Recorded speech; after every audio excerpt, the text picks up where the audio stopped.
క్రైస్తలో ఈరోజు తెలియని యొక్క వాగ్దానము యెషయా గ్రంథము 51వ అధ్యాయం 7వ వచనం. మనుషులు పెట్టు నిందకు భయపడకుడి, దేవుడి వాక్యం నేర్చును గాక. ఆమె అవునండి, దేవుడు ఈరోజు చెప్తున్న మాట ఏంటంటే, మనుష్యులు నిన్ను ఏ విషయంలో అయితే నిందిస్తున్నారో, నిందల పాలు నిన్ను చేస్తున్నారో దాన్ని బట్టి నువ్వేం చేయొద్దు, భయపడొద్దని దేవుడు ఈరోజు నీతో మాట్లాడుతున్నాడు. నిన్ను నిందిస్తున్న వారిని చూసి, వారి మాటలు చూసి, నీ మీద నువ్వు ఏ తప్పు చేయనప్పుడు నీ మీద నింద మోపుతున్న పరిస్థితిని చూసి భయపడుతున్నావా?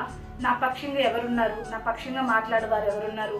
అన్యాయంగా వాళ్ళు నా మీద నింద మోపుతున్నారు, అన్యాయంగా వారు నా మీద నిందల పాలుగా చేస్తున్నారు, నన్ను హేళన చేస్తున్నారు, నిందిస్తున్నారు అని చెప్పి నీ కలుగుతున్న నిందలు బట్టి నువ్వు భయపడుతున్నావా, ఆధారపడుతున్నావా? దేవుడు చెప్తున్నాడు, మనుషులు నిన్ను నిందిస్తున్న నిందలను బట్టి ఏం చేయదు, నువ్వు భయపడొద్దు అని దేవుడు చెప్తున్నాడు. ఎందుకంటే దేవుని యొక్క వాక్యం సెలవిస్తుంది, నువ్వు నీతి గలవా దానివై స్థాపిపోకూడదు. మన నీతి దేవుడికి తెలుసండి, మనం ఏంటో దేవుడికి తెలుసు.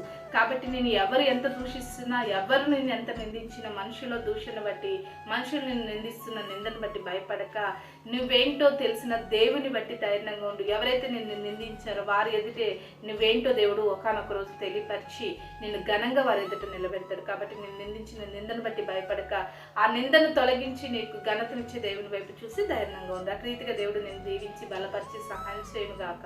ఆమె ప్రార్థన చేసుకుందామండి. సకల ఆశీర్వాదాలు కారణభూతమైన మా ప్రియ పరలోక తండ్రి, యొక్క ప్రార్థనలు ఎక్కిస్తున్న ప్రతి బిడ్డకు జ్ఞాపకం చేసుకొని, ఏ యొక్క నిందకు బిడ్డలు గురైతండి, ఆ నిందలను బట్టి కృంగిపోయి ఉన్నారో తండ్రి, వారి జీవితంలో కలుగుతున్న ప్రతి నిందల నుండి వారికి విడుదల దయచే, భయపడుతున్న ప్రతి పరిస్థితి నుంచి వారికి విడుదల దయచే, వారి పక్షంగా నీవుండి వారి నిందను కొట్టివేసి వారి జీవితంలో ఘనతను ఆనందమును కలగచేయమని యేసుక్రీస్తు నామములో ప్రార్థిస్తున్నాం తండ్రి. ఆమేన్.